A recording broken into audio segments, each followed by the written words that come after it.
പ്രിയപ്പെട്ട കുട്ടികളെ, good morning. Today we are going to discuss about the most important topic in this particular topic, that is a particular module, that is the stress physiology or the physiology of salt, or we can say that salinity, how this salinity is influencing the plant metabolism. നമ്മൾ ഇവിടെ പറഞ്ഞിരിക്കുന്ന topic mineral nutrition ആണ്. അതൊക്കെ already നമ്മൾ +1 +2 then ഡിഗ്രിയിലൊക്കെ നമ്മൾ പഠിച്ചു കഴിഞ്ഞതാണ്. But നമ്മൾ ഇനി പറയാൻ പോകുന്നത് വളരെ സിഗ്നിഫിക്കന്റ് ആയിരിക്കുന്ന ഒരു ടോപ്പിക്കാണ്. നമുക്കറിയാം, northern Kerala is completely under the influence of the particular stress. That stress is called salinity stress. Salinity എന്ന് പറയുന്നത് നമുക്കറിയാം, it is an important contribution of the most important element called sodium. Okay, or we can say that NaCl, that is sodium and chlorine, that is called sodium chloride. So these two elements, which are one time they are the active element which influence the metabolic activity. At the same time, those elements which will be increasing in the soil, that may contribute salinity stress. So how this element or how this problem has to be managed or maintained by the particular plant, that is the topic of stress influence or the influence of salt on the particular plant. So the topic is very important. സിലബസിൽ വളരെ വ്യക്തമായിട്ട് പറഞ്ഞിട്ടുണ്ട് സലൈനിറ്റിയുടെ അല്ലെങ്കിൽ സാൾട്ടിന്റെ അല്ലെങ്കിൽ സോഡിയത്തിന്റെ influence എന്താണ് പ്ലാന്റിൽ ഉള്ളത് എന്നുള്ളത്. So we are going to discuss this topic as an important applied aspects of mineral nutrients. See, first we are discussing the topic salt stress in soil. Already ഇത് നമ്മൾക്കറിയാം, നമ്മൾ ഓൾറെഡി ഒരു സ്ഥലത്ത് പറഞ്ഞിട്ടുണ്ടായിരുന്നു, ഫസ്റ്റ് മൊഡ്യൂളിൽ നമ്മൾ കുറച്ച് പറഞ്ഞിട്ടുണ്ടായിരുന്നു. But we R discussing the topic in detail. കുറച്ച് കാര്യങ്ങൾ ഞാൻ ഓൾറെഡി പറഞ്ഞിട്ടുണ്ട് എന്നാണ് ഞാൻ വിചാരിക്കുന്നത്. Now we can say that നമ്മൾ പറയാൻ പോണ വളരെ പ്രധാനപ്പെട്ട ഒരു ടോപ്പിക്, സാൾട്ട് സ്ട്രെസ് എങ്ങനെയാണ് സോയിൽ ഇൻഫ്ലുവൻസ് ചെയ്യുന്നത്. സാൾട്ട് എന്ന് പറയാൻ ഓൾറെഡി ഡിഫൈൻ ചെയ്തിട്ടുണ്ട്, സോഡിയം ക്ലോറിനുമാണ്.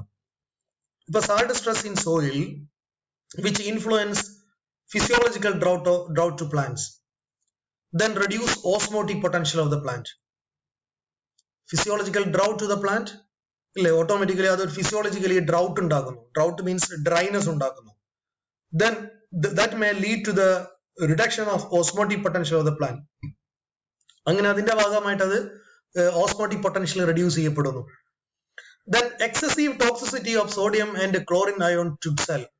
സ്വാഭാവികമായിട്ടും അത് എന്താക്കുന്നു, സാൾട്ട് സ്ട്രെസ് എക്സസീവ് ആയിട്ട് ടോക്സിസിറ്റി ഉണ്ടാക്കുന്നു, especially due to the influence of sodium and chlorine. Then disruption of cell organelles and their metabolism. സ്വാഭാവികമായിട്ടും അത് സെൽ ഓർഗനലിനെ ഡിസ്റ്റർബ് ചെയ്യുന്നു, അതിന്റെ ഭാഗമായിട്ട് മെറ്റബോളിസത്തിനെ ഇൻഫ്ലുവൻസ് ചെയ്യുന്നു. Affect plant growth, that may lead to the influence or affect, that may influence or affect the plant growth. Then decrease yield plant, അതിനെ that may lead to the decrease of yield. Then high uptake of sodium and chlorine ion. സ്വാഭാവികമായിട്ടും നമുക്കറിയാം, plant നന്നായിട്ട് sodium ക്ലോറിനും ഒക്കെ uptake ചെയ്യും. That may lead to the nutrient imbalance in the plant. അല്ലേ, നമുക്കറിയാം normally sodium എത്രേ പാടുള്ളൂ, നമ്മൾ ഓൾറെഡി ഹോഗ്ലാൻഡ് സൊല്യൂഷനിൽ കണ്ടിട്ടുണ്ട്. പക്ഷെ അതിനും അപ്പുറത്തേക്ക് ഈ പറയുന്ന എലമെന്റുകൾ വരുമ്പോ എന്താ സംഭവിക്കുക, that may change the balance, or we can say that imbalance ഉണ്ടാവും എന്നുള്ളതാണ്. അതായത് തുല്യത കുറഞ്ഞു പോകുന്നു, നഷ്ടപ്പെട്ടു പോകുന്നു. That is another important aspects of salinity stress. അപ്പൊ നമ്മൾ ഇൻ ജനറൽ ആയിട്ട് പറയുന്ന ഒരു ടോപ്പിക്കാണ് സാൾട്ട് സ്ട്രെസ് എന്താണ് പ്ലാന്റിൽ ഉണ്ടാവും, സാലിനിറ്റി അല്ലെങ്കിൽ സോഡിയത്തിന്റെ ഇൻഫ്ലുവൻസ് എന്താണ് പ്ലാന്റിൽ ഉണ്ടാക്കുന്ന ഇൻഫ്ലുവൻസ്. നോ കുറച്ചും ഡീറ്റെയിൽ ആയിട്ട് നമ്മൾ പറയാൻ പോവാണ് സാലിനിറ്റി സ്ട്രെസ് പ്ലാന്റിൽ. ഇത് വളരെ ബ്രീഫായിട്ട് സാധനങ്ങളാണ്. You have to refer the particular subject with regard to the special reference book like Tyson Segare and some other reference book that I have already mailed you or that I have already given to you through the WhatsApp sharing method. So salinity stress which may influence ionic stress. Ionic stress ആണ് ഇത് ഏറ്റവും കൂടുതൽ influence സ്വാധീനിക്കുന്നത്. That may lead to osmotic stress. Ionic stress എന്ന് പറഞ്ഞാൽ നമുക്കറിയാം potassium deficiency, excess sodium influence, അല്ലേ? അത് ഏതൊക്കെ രീതിയിലേക്ക് മാറും? സോഡിയം ടോക്സിസിറ്റി ഈ രീതിയിലാണ് മാറുക. ലീഫ് സെനിസെൻസ്, നമ്മൾ യഥാർത്ഥത്തിൽ പിൻ പോയിന്റ് ചെയ്ത് പറയുകയാണെങ്കിൽ സ്ട്രെസ് ഇൻഫ്ലുവൻസ് ചെയ്യുന്നത് ലീഫിന്റെ സെനിസെൻസിനെ, അതായത് ഇല കൊഴിഞ്ഞു പോകും. ഇൻഹിബിഷൻ ഓഫ് എന്തൊക്കെയാണ് ഇൻഹിബിറ്റ് ചെയ്യുന്നത്? ഫോട്ടോസിന്തസിസിനെ ഇൻഹിബിറ്റ് ചെയ്യും, പ്രോട്ടീൻ സിന്തസിസിനെ ഇൻഹിബിറ്റ് ചെയ്യും, എൻസൈം ആക്ടിവിറ്റി ഇൻഹിബിറ്റ് ചെയ്യും. അപ്പൊ എൻറ്റയർ പ്രോസസ്സിനെ ഇത് ഇൻഹിബിറ്റ് ചെയ്യുന്നുണ്ട്. Then inhibition of water uptake, cell elongation, leaf development. Inhibition of water uptake, cell elongation, leaf development. ഇതിനൊക്കെ ഇത് ബാധിക്കുന്നു. Then signal transduction influence ചെയ്യുന്നു. Cell death, that may lead to the cell death. Iron homeostasis, sodium extrusion, sodium compartmentation, sodium reabsorption. ഇതിനെല്ലാം ഈ പറയുന്ന element ഈ പറയുന്ന salinity influence ചെയ്യുന്നു. Osmotic adjustment, accumulation of the iron solute organic compound, that may lead to the death of the cell, or sometime they may overcome by certain adaptation method or adaptive response. That is what is called tolerance. ഇപ്പൊ എന്റെ കൂടെ PhD ഇപ്പം submit ചെയ്യാൻ പോകുന്ന ജത്ന എന്ന് പറയുന്ന നിങ്ങളുടെ senior ആയിട്ടുള്ള ഒരു സ്റ്റുഡന്റ് ഉണ്ട്, ജത്ന. അവർ ചെയ്തിരിക്കുന്നത് സലൈനിറ്റി ടോളറൻസ് മെക്കാനിസം ആണ്. കഴിഞ്ഞ ദിവസം നമ്മൾ അതിന്റെ പ്രീ സബ്മിഷൻ ഒക്കെ ഉണ്ടായിരുന്നു. അപ്പോൾ ഇപ്പൊ PhD സബ്മിറ്റ് ചെയ്യാൻ പോകുന്ന എന്റെ ഒരു സ്റ്റുഡന്റ് ആണ്. അപ്പൊ അവൾ ചെയ്തിരിക്കുന്നത് നോർത്തേൺ കേരളയില് സ്ട്രെസ്സിൽ വളരുന്ന പ്ലാന്റിന്റെ അതിജീവന മാർഗങ്ങൾ എന്തൊക്കെയാണ് ടോളറൻസ് മെക്കാനിസം. ഇപ്പൊ നിങ്ങൾക്ക് വേണമെങ്കിൽ MSc ഒരു പ്രൊജക്ട് വേണമെങ്കിൽ ചെയ്യാം. ഒരു അങ്ങനെയുള്ള 10 പ്ലാന്റ് എടുത്തിട്ട് ഓരോ പ്ലാന്റിനും എന്തൊക്കെ അഡാപ്റ്റേഷൻ ഉണ്ടാവുന്നത്. ഇപ്പൊ ഫോർ എക്സാമ്പിൾ ചില പ്ലാന്റിൽ ഉപ്പുവെള്ളത്തിൽ വളരുന്ന ബൊർഹേവിയയും സാധാ സ്ഥലത്ത് വളരുന്ന ബൊർഹേവിയ എടുത്ത് നോക്കുകയാണെങ്കിൽ ഉപ്പുവെള്ളത്തിൽ വളരുന്ന ബൊർഹേവിയയുടെ പ്രത്യേകത എന്താന്ന് വെച്ചാൽ ആ ബൊർഹേവിയ എന്ത് ചെയ്യും, that Boerhavia having enormous number of trichomes. ഒരുപാട് ട്രൈക്കോം ഉണ്ടാവും. എന്താണ് ആ ട്രൈക്കോം? നമ്മൾ ഫിസിയോളജിക്കലി ട്രൈക്കോമിന്റെ നമ്മുടെ ഡെഫിനിഷൻ എന്താന്ന് വെച്ചാൽ that trichome is an adaptation method. എന്താണ് അഡാപ്റ്റേഷൻ? ഒരുപാട് ഉപ്പ് വരുമ്പോൾ ആ ഉപ്പിനെ മുഴുവൻ എന്ത് ചെയ്യും, ഈ പറയുന്ന ട്രൈക്കോമിലൂടെ ബൊർഹേവിയ ഡിഫ്യൂസർ തള്ളിക്കളയും ബൊർഹേവിയ കൂളായിട്ട് ജീവിക്കുകയും ചെയ്യുന്നു എന്നുള്ളതാണ്. That is the capacity or that is the potential of this trichome mechanism.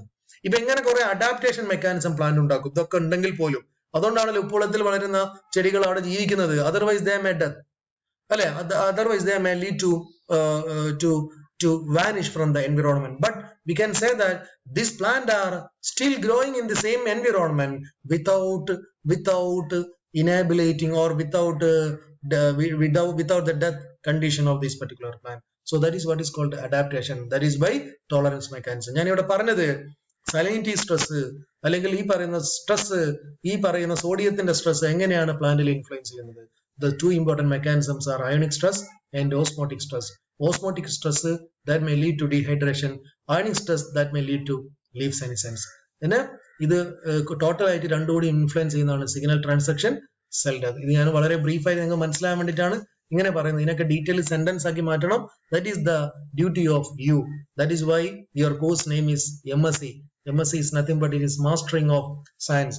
So with this bullets or with this clue, you have to refer more and more from Taizenseiger, from Hawkins, and from Salisbury and Ross.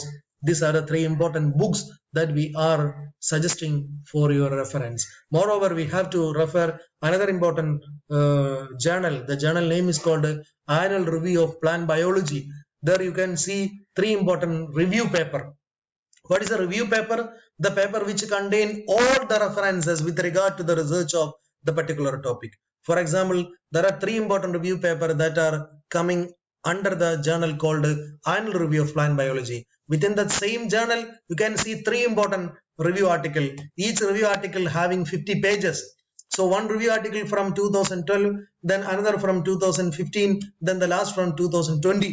So this much papers are clearly indicating that the topic is very relevant. So നമ്മുടെ നാട്ടിൽ ഏറ്റവും കൂടുതൽ ഇപ്പൊ അനുഭവിക്കുന്ന ഒരു stress കൂടിയാണ് salinity stress. Okay, അപ്പൊ ഞാൻ പറഞ്ഞ ടോപ്പിക് എന്താണ് സലൈനിറ്റി സ്ട്രെസിന്റെ സിഗ്നിഫിക്കൻസ്, എന്തൊക്കെയാണ് അതിന്റെ impact. Now we can say that salt, കുറച്ചുകൂടി ഡീറ്റെയിലേക്ക് നമ്മൾ പോകുന്നതാണ്. സാൾട്ട് നമ്മൾ നോർമലി നമ്മൾ പറയാ സാൾട്ടും ഡ്രൗട്ടും ആയിട്ട് കമ്പയർ ചെയ്യാറുണ്ട്. ഇപ്പൊ സാൾട്ട് സ്ട്രെസ് നോർമലി ഉണ്ടാക്കുന്ന അയൺ സ്ട്രെസ്സും ഓസ്മോട്ടിക് സ്ട്രെസ്സും ആണ്. അതേസമയം drought disruption of membrane integrity, dehydration, salute leakage, അങ്ങനെയുള്ള കുറെ ആക്ടിവിറ്റിയാണ്. But here we can say that salt stress that may lead to activation of stress gene. അല്ലെ, സ്വാഭാവികമായിട്ടും സ്ട്രെസ് ജീൻ ഉണ്ടാവും. ഇപ്പം വളരെ പ്രധാനപ്പെട്ട ഒരു ജീന് നമ്മൾ ഐഡന്റിഫൈ ചെയ്തിട്ടുണ്ട്. അത് നമുക്കൊരു സസ്പെൻസ് ആണ്.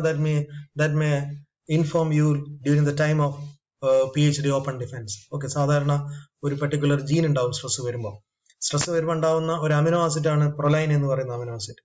ദെൻ ഇവിടെ നമ്മൾ പറയുന്ന ഒരു ജീൻ ആക്ടിവേറ്റ് ചെയ്യും. Ionic and osmotic homeostasis via SOS. What is SOS? SOS is nothing but it is superoxide dismutase. Okay, SOS, superoxide dismutase ആണ്. An SOS pathway or related pathway that may lead to stress tolerance. ഇപ്പൊ normally drought ആണെങ്കിൽ ഉണ്ടാവുന്ന disruption, activation of stress gene, അവിടെയും gene activate ചെയ്യും. അതുകൂടാതെ stress induced injury ഉണ്ടാവും, stress ഉണ്ടാക്കുന്ന ഇഞ്ചുറികൾ ഉണ്ടാവും. ദെൻ ഡീടോക്സിഫിക്കേഷൻ സിഗ്നലിംഗ് ഉണ്ടാവും, damage control and repair mechanisms ഉണ്ടാവും, regulation of cell division and expansions ഉണ്ടാവും, ദെൻ ഗ്രോത്ത് ഇൻഹിബിഷൻ. ഇതെല്ലാം എന്തായിരിക്കും? നോർമലി ഈ പറയുന്ന സ്ട്രെസ്സിന്റെ ഇമ്പാക്റ്റുകളാണ്. പക്ഷെ ഓട്ടോമാറ്റിക്കലി ഇത് എന്ത് സ്ട്രെസ് വന്നു കഴിഞ്ഞാലും അത് ടോളറേറ്റ് ചെയ്യും. ഇപ്പൊ നമുക്ക് തന്നെ അറിയാം, നമ്മൾ പ്രളയം വന്നപ്പോൾ ടോളറേറ്റ് ചെയ്തു അല്ലെ, നിപ്പ വന്നപ്പം ടോളറേറ്റ് ചെയ്തു, നമ്മളിപ്പോ കോവിഡ് വന്നപ്പോഴും ടോളറേറ്റ് ചെയ്തു. So we are the most tolerant species in the world അല്ലെ. ലോകത്ത് ഏറ്റവും കൂടുതൽ പ്രത്യാഘാതങ്ങൾ അനുഭവിച്ച ഒരു വിഭാഗമാണ് മലയാളികൾ. മറ്റുള്ള രാജ്യത്ത് ഇതൊന്നും കോവിഡ് ആണ് ഇപ്പൊ എല്ലാവർക്കും കോമൺ ആയിട്ട് വന്നത്. But we are facing different type of stress during the last years. But we are the most important tolerant species since we are tolerating all this particular type of stress. Likewise, we can say that plants are also ready to tolerate all this mechanism by producing different mechanism, of which one of the most important mechanism is SOS production. SOS is nothing but it is superoxide dismutase. That is what is called reactive oxygen species. അത് നമ്മൾ പിന്നീട് detail ആയിട്ട് പറയും. Last നമുക്കൊരു stress physiology ഉണ്ട്, that we will discuss the last topic. അപ്പൊ ഇത്രയാണ് നമുക്കിന്ന് പറയാനുള്ളത്. ഇത് മാത്രമേ ഞാൻ ഇന്ന് പറയുന്നുള്ളൂ. This is very important topic. നമ്മൾ അതിനുശേഷം ഞാൻ ഒരു ഡിസ്കഷൻ വെക്കും, കുറച്ച് കഴിഞ്ഞിട്ട് ഞാൻ വീണ്ടും വരും ലൈവായിട്ട്. Or we can say that നമ്മളൊരു ഇതുവരെ പറഞ്ഞ ടോപ്പിക്കുകളുമായി ബന്ധപ്പെട്ട ഒരു ബ്രീഫിംഗ് നമുക്ക് നടത്തണം. Okay, through the WhatsApp message or through this particular mode. Anyway, ഈ ഒരു ക്ലാസ് നിങ്ങൾക്ക് മൂഡിലാണ് ഉണ്ടാവുക, മൂഡിലായിരിക്കും നിങ്ങൾ കേട്ടിട്ടുണ്ടാവുക. മൂഡിൽ ഇതുവരെ എടുത്ത ക്ലാസ്സുകളെല്ലാം ഞാൻ ഓർഗനൈസ് ചെയ്തുകൊണ്ടിരിക്കുകയാണ്. എനിവേ, നന്നായിട്ട് പ്രിപ്പയർ ചെയ്യുക, വായിക്കുക. All the best.